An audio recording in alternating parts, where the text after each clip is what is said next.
দেখো বন্ধুরা, এত বেলায় বাজারে গেছে আর ওই জন্য আজকের আর বিশেষ কিছু নিয়ে আসেনি।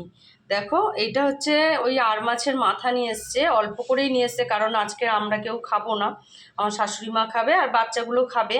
ওই জন্য করেছি আর মাছের মাথা দিয়ে মাখা মাখা করে একটা তরকারি। আর সম্পূর্ণ এইদিকে নিরামিষ আছে।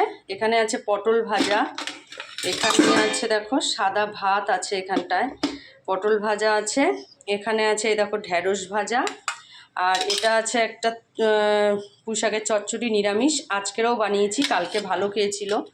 আর এটা আছে দেখো আমড়া দিয়ে ডাল। এখানে আছে উচ্ছে পাতার বড়া, দেখো উচ্ছে পাতার বড়া খেতে কিন্তু খুব ভালো লাগে গরম ভাতে বলো। আর এখানে বানাচ্ছি আমি পনিরের তরকারি, এই দেখো সবে বসিয়েছি। পনিরের তরকারিটা একটু বাকি আছে, পনিরের তরকারি আর এখনও বড়া ভাজা হচ্ছে, এটাই দুটো আছে লাস্ট ফিনিশিং। আর সব এবার পরিষ্কার করে খাবার দাবারগুলো এখানে আছে, সব এবার টেবিলে নিয়ে যাব।